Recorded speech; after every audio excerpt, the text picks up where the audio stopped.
세상을 이기는 하늘의 지혜 세 번째, 내가 하나님의 편에 서 있어야 합니다 라는 제목으로 함께 말씀 나눕니다. 수학과 논리학의 명제라는 개념이 있습니다. 그 내용이 참인지 거짓인지를 명확하게 판별할 수 있는 문장이나 어떤 식을 명제라고 하는데요. 근데 때로는 이러한 명제들 중에서 실제로는 그 참과 거짓을 증명할 수 있는 확실한 근거가 없지만 그저 사회적 통념상 진리가 되어버린 그러한 경우, 그러한 명제들도 있습니다. 이를 보통 논리적 오류라고 그렇게 이야기하는데요. 학자들이 말하는 대표적인 예시 중에 하나가 베토벤은 음악의 천재다라는 명제입니다. 사실 이 천재라는 기준이 명확하지도 않고 이 천재라는 것을 증명할 수 없는데도 모든 사람들에게 이 말이 진리처럼 여겨지게 되고 그것이 아니다라고 주장하게 되면 오히려 이상하게 되는, 그래서 이것이 하나의 논리적 오류다라고 이야기를 합니다. 최근에 좀 재미있는 CF 광고 영상을 보았습니다. 어린아이들에게 구구단을 외우게 합니다. 2, 1은 2, 2, 2는 4, 2, 3, 6. 그러다 갑자기 침대는 이렇게 나옵니다. 그랬더니 어떤 아이가 구구단 외우듯이 아주 반사적으로 즉시 대답합니다. 침대는 과학, 이렇게 이야기합니다. 오래전에 우스갯소리로 다음 중 가구가 아닌 것은 이라는 초등학교 시험 문제의 보기 중에서 많은 아이들이 침대를 답으로 골랐다라는 이야기가 있었습니다. 왜냐하면 침대는 가구가 아니라 과학이기 때문입니다. 제가 침대는 가구가 아니라 했더니 바로 다 과학입니다라고 머릿속에 이렇게 새겨져 있는 것, 이것이 바로 논리적 오류입니다. 불변의 진리가 되어버린 겁니다. 이러한 논리적 오류로 관용적 표현이 되어버렸기 때문에 사람들은 어떤 별 고민이나 생각이 없이 반사적으로 이것을 받아들이게 되는 겁니다.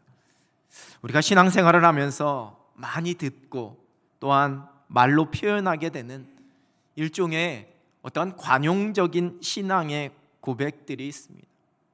그 중에는 스스로의 깊은 묵상이나 신앙적인 고민 없이 마치 그냥 자동적 반응처럼 암기해서 남들이 그렇게 이야기하니까, 교회에서 보편적인 표현이니까 그냥 앵무새처럼 따라하는 경우도 있을 수 있습니다.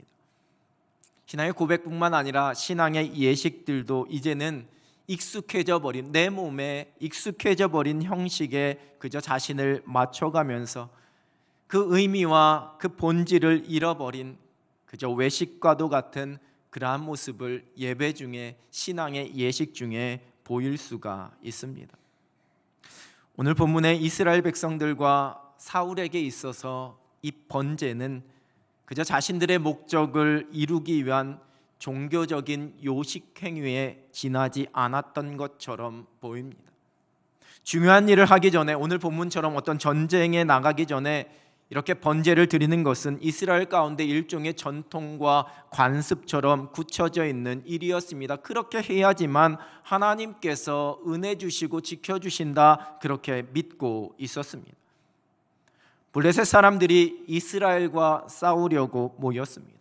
그 병거와 마병과 군대가 얼마나 많았는지 사무엘상 13장 5절은 해변의 모래와도 같이 많았다라고 기록하고 있습니다.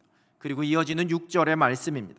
이스라엘 사람들이 위급함을 보고 절박하여 굴과 수풀과 바위 틈과 은밀한 곳과 웅덩이에 숨으며, 위급했다, 절박했다, 숨었다, 이러한 표현만 보더라도 지금의 상황이 어떠한지 우리가 짐작할 수 있습니다. 심지어 일부 이스라엘 사람들은 다른 곳으로 도망했다라고 기록합니다. 7절의 마지막은 모든 백성이 떨고 있었다라고 말씀하고 있습니다. 이 상황 속에 처해 있는 사울 왕의 그 심정이 여러분 조금 이해가 되시는지요? 이렇게 절박하고 위급한 상황 속에서 두려워하고 있었던 그 백성들을 조금이나마 안심시킬 수 있는 방법은 하나님께 번제를 드리는 것이었습니다. 그런데 제사장인 사무엘이 오지를 않습니다. 본문 8절 세번역 성경입니다. 사울은 사무엘의 말대로 이레 동안 사무엘을 기다렸으나 그는 길갈로 오지 않았다. 그러자 백성은 사울에게서 떠나 흩어지기 시작하였다. 사무엘이 말이 구체적으로 무엇이었는지 성경은 기록하고 있지 않습니다. 단지 우리가 8절의 말씀으로 유추해 볼 때 사울에게 이레 동안, 즉 7일 동안 기다리라고 했던 것으로 보입니다. 물론 이는 사무엘이 사울이 있는 곳까지 오기 위해 걸리는 시간이 7일이었다라는 그러한 의미는 아닙니다.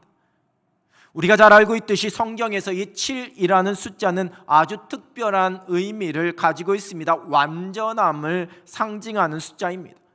사무엘이 사울왕에게 이야기한 이 7일은 사무엘과 사울이 만나기 위해 필요한 물리적인 시간도 단지 사울의 인내를 테스트하는 그러한 기간도 아니라 하나님 앞에서 사울왕과 이스라엘 백성들에게 아주 중요하고 특별한 온전한 준비를 위한 시간이었습니다.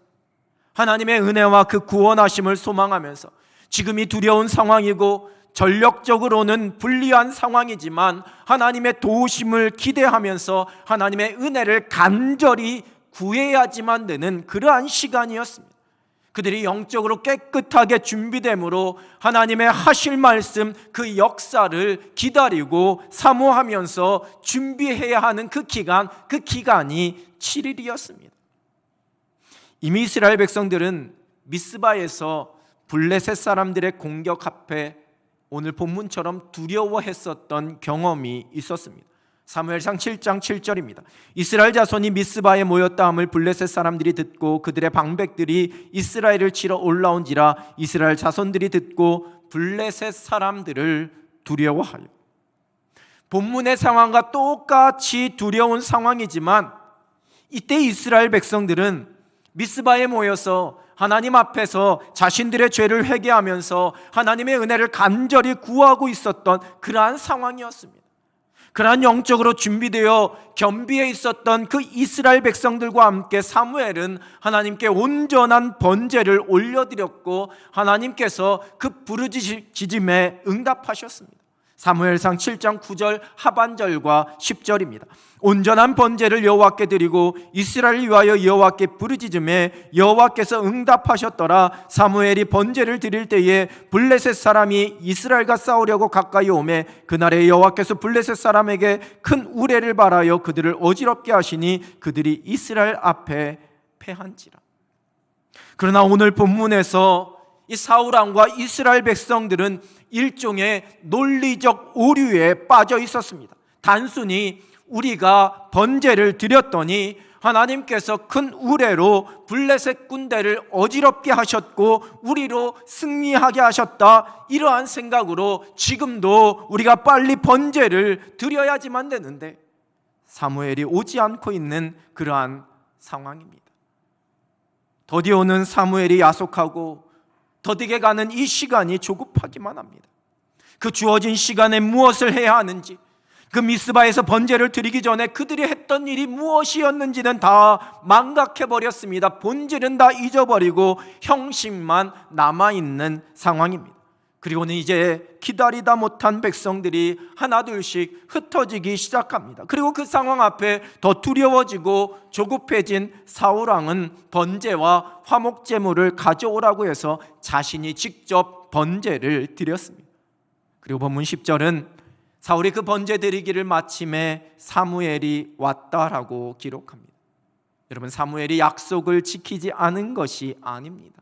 사무엘은 정한 기한인 7일이 되는 날에 그곳에 왔습니다.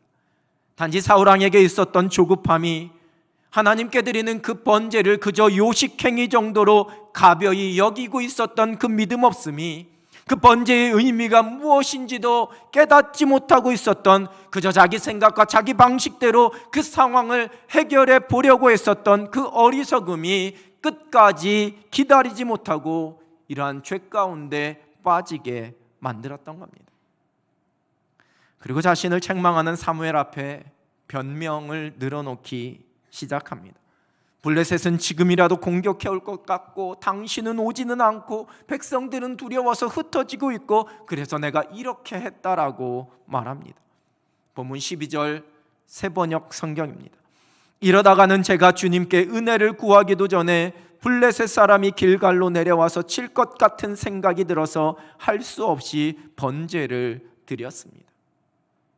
여러분, 언뜻 들으면 참 믿음이 큰 신앙적인 고백처럼 보일지 모릅니다. 그러나 이는 하나님께 드리는 거룩한 제사를 그저 전쟁에 이용하려는 주술적인 생각과 행동에 불과했습니다. 과거 이스라엘 백성들은 블레셋과의 전쟁에서 패하자 언약궤만 가져오면 자신들이 이길 수 있다라고 생각해서 전쟁터에 그 언약궤를 가져오게 되고 결국 전쟁에서도 패하고 그 언약궤도 블레셋에 빼앗기게 되는 그러한 실패를 경험했던 적이 있었습니다. 지금 그때와 별반 차이가 없는 그러한 모습을 사울이 보여주고 있습니다. 하나님께서는 사무엘 선지자를 통해 사울 왕에게 망령되이 행했다라고 책망하십니다. 그리고 이어지는 본문 14절입니다. 지금은 왕의 나라가 길지 못할 것이라 여호와께서 왕에게 명령하신 바를 왕이 지키지 아니하였으므로 여호와께서 그의 마음에 맞는 사람을 구하여 여호와께서 그를 그의 백성의 지도자로 삼으셨느니라. 하나님께서 하나님의 마음에 맞는 사람을 구하여 사울 왕을 대신하겠다 말씀하십니다. 하나님의 마음과 같은 사람이라는 의미입니다. 본문에서 마음으로 번역된 이 히브리어는 때로는 뜻이라는 의미로 번역되기도 합니다. 하나님의 마음, 하나님의 뜻과 같은 사람을 찾아서 왕으로 세우시겠다 말씀하십니다. 여러분, 제사장만이 드릴 수 있는 제사를 제사장도 아닌 사울 왕이 드렸다라는, 그래서 율법에 기록한 형식적인 절차에 있어서 문제가 있었다라는 것이 핵심이 아닙니다. 중요한 것은 사울이 하나님의 말씀을 가볍게 여겼다라는 사실입니다. 그것이 바로 망령되이 행한 것입니다.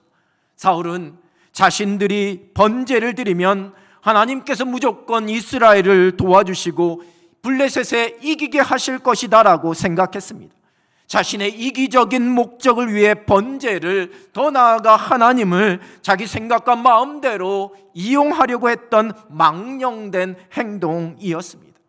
그 번제의 의미가 무엇인지, 하나님께 번제를 드리는 것을 통해 하나님께서 자신들에게 원하는 것이 무엇이었는지, 사울 왕과 이스라엘 백성들이 하나님 앞에서 무엇을 어떻게 준비하고 행해야 하는 것인지에 관해서는 도무지 관심이 없었습니다. 그의 관심은 오직 하나님의 도우심에만 가 있었습니다. 몇 년 전에 출간되어서 많은 분들이 읽고 도전과 은혜를 받은 백악관을 기도실로 만든 대통령 링컨이라는 책이 있습니다. 이 책의 한 부분에 이렇게 적고 있습니다. 드디어 북군이 고대하던 승리를 1862년 9월 17일 메릴랜드주의 앤티담 전투에서 처음으로 얻게 되었다. 링컨은 그토록 목말라 하던 승리의 소식을 접하고 그곳을 방문해 병사들과 일일이 악수를 나누며 그들의 사기를 북돋아 주었다. 그때 옆에 있던 한 참모가 말했다. 대통령 각하, 이제부터 아무 염려하지 마십시오. 하나님은 우리 북군 편이십니다. 그 말을 들은 링컨이 대답했다. 오직 나의 염려는 내가 하나님 편에 서 있는가 하는 것일세. 우리가 하나님을 향해 서 있기만 하면 언제나 하나님은 우리 편이 되어 주신다네. 하나님께서는 성경의 다윗을 통해서 내게 그 사실을 깨우쳐 주셨네. 사울은 백성들과 자신이 번제를 드리면 하나님이 자신들의 편이 되어 주실 것이고 그러면 우리가 승리할 수 있을 것이라 생각했습니다. 그러나 하나님께서 원하셨던 것은 하나님의 명령을 지키는 하나님의 마음에 맞는 사울 왕과 이스라엘 백성이었습니다. 즉 그들이 하나님의 편에 서는 것을 원하셨습니다. 그것이 바로 번제를 드리는 이유입니다. 그 번제물을 드리면서 하나님이 모든 것을 다스리시는 왕이심을 고백하는, 그 하나님께 자신들의 모든 것을 맡기고 하나님의 주권, 하나님의 주인 되심을 믿음으로 고백하는 것, 그것이 바로 번제의 의미입니다. 집을 이사하시고 이사한 그 집에 와서 예배를 드려달라 말씀하시면 제가 찾아가서 이사 신방을 하게 됩니다. 함께 하나님 앞에 예배드리고 나오면서는 그 현관에 교회 교패도 붙여드립니다. 어떤 성도님들의 집에는 현관문을 딱 열면 가장 잘 보이는 곳에 십자가가 걸려 있습니다. 그리고 방 곳곳에 십자가를 걸어 놓는 분들도 계십니다. 우리 청년들이 군대에 입대할 때 제가 기도해주고 성경책을 한 권 선물로 줍니다. 예전 군대에서는 이 성경책을 반입하거나 읽는 것이 자유롭지 못했기 때문에 몰래 화장실 가서 읽기 좋으라고 작은 포켓용 성경을 주었는데, 요즘은 자유롭기에 국방색의 겉표지로 된 그 성경책을 선물로 손에 쥐어줍니다. 목회자가 와서 드리는 이사 신방 예배가, 문 앞에 붙여놓은 교패가, 현관과 방에 걸려있는 십자가가, 군대 간 청년들의 주머니 속에 들어있는 포켓 성경이 번영과 안전을 보장해주는 도구가 되는 것은 절대로 아닙니다. 여러분, 우리는 때론 이러한 신앙적 행위를 마치 믿지 않는 사람들이 주머니나 베개 속에 넣어놓는 문지방이나 그 천장에 붙여놓은 부적과도 같은 것으로 취급하는 우를 범할 때가 있습니다. 내가 새로운 집에 이사가서 먼저 예배하고 십자가도 붙여놓고 성경책을 들고 있으면 하나님께서 이 집을, 나를 지켜주시고 나에게 복을 주신다라고 생각하는 겁니다. 사울이 번제를 드리면 하나님께서 블레셋과의 전쟁에서 무조건 승리하게 해 주실 것이라 생각했던 것과 다르지 않습니다. 우리가 장막터전으로 옮기고 하나님께 예배하는 이유는 이 모든 것이 하나님의 인도하심이요, 여기까지 이끄신 하나님의 은혜의 손길임을, 이 집의 주인이 하나님이심을, 내가 이곳에서도 하나님만 예배하고 하나님의 말씀에만 순종하며 살아가겠노라는 감사와 믿음의 고백으로 올려드리는 것, 그것이 우리의 이사 신방의 의미입니다. 우리의 집 벽에 걸려있는 십자가는 내가 그것을 바라볼 때마다 내가 누구인지, 나는 십자가의 은혜로 구원받은 그리스도인이요, 그 사랑과 그 능력으로 오늘도 살아간다라는 나의 믿음과 나의 정체성을 잊지 않고 기억하기 위한 것이 되어야지만 됩니다. 군에 가는 내 아들에게, 결혼하는 내 딸에게 성경책을 들려주는 것은 세상의 법칙과 세상의 풍조에 휘둘리지 않고 오직 하나님께서 주시는 순전한 믿음과 지혜로 하나님의 말씀대로 순종하며 승리하라는 기도가 담겨져 있는 그러한 선물입니다. 내가 하나님의 편에 서겠다라는 결단입니다. 여리고 정복을 앞에 두고 있는 여호수아는 정탐을 가는 길에 칼을 빼 들고 있는 한 사람과 마주쳤습니다. 여호수아가 그에게 묻습니다. 여호수아 5장 13절 하반절입니다. 그에게 묻되 너는 우리를 위하느냐 우리의 적들을 위하느냐 하니, 즉 너는 누구냐, 너는 누구 편이냐, 너 적군이냐 아군이냐, 이렇게 묻고 있는 겁니다. 그런데 여호와의 군대 대장은 전혀 다른 대답을 하고 있습니다. 14절 상반절입니다. 그가 이르되 아니라 나는 여호와의 군대 대장으로 지금 왔느니라 하는지라.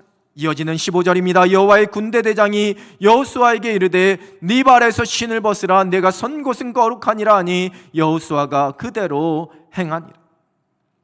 큰 전쟁을 앞두고 있는 여호수아의 관심은 내가 이제 만나는 사람이 과연 어느 편인지가 관심이었습니다.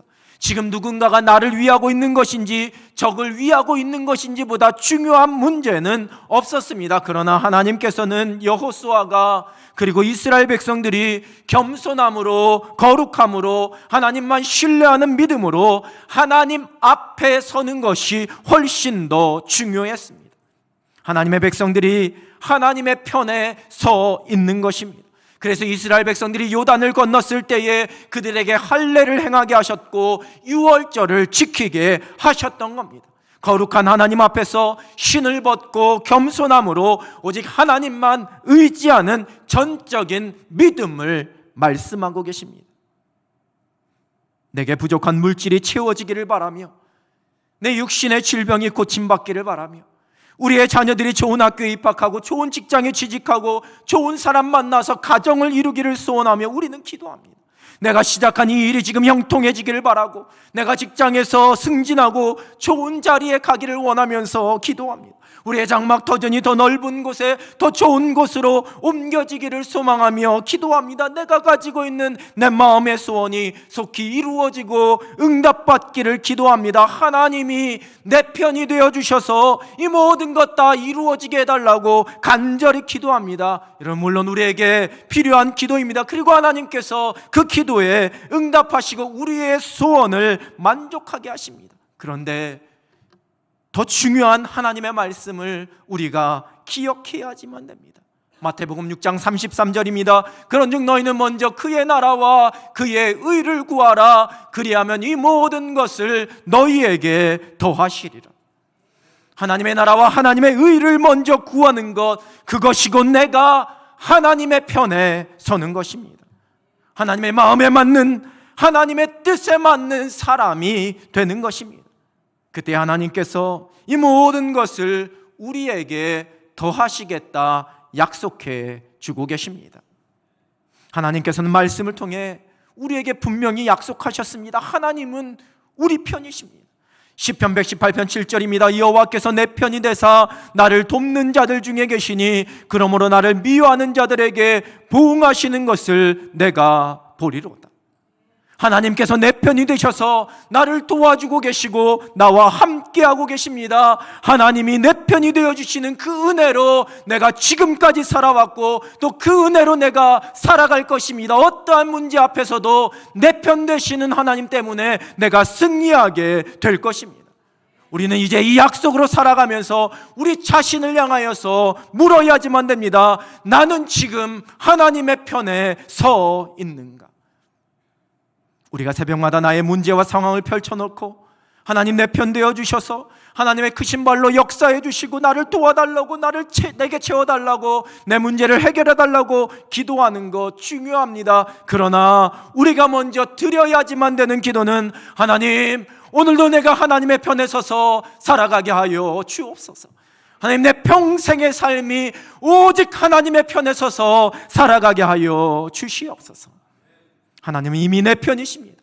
우리가 이 은혜를 누리기 위해 이제 내 편이 되어주시는 하나님의 편에 서 있어야 합니다. 하나님의 마음에 맞는 사람이 되어야 하는 것입니다. 하나님을 경외함으로 하나님의 임재가 있는 이 예배의 자리, 은혜의 자리를 사모함으로 주님의 편에 서서 살아갑니다.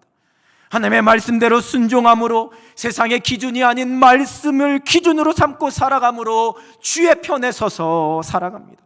내 모든 삶의 주인이 하나님이심을, 모든 것의 주인이 하나님이심을 고백하며 인정합니다.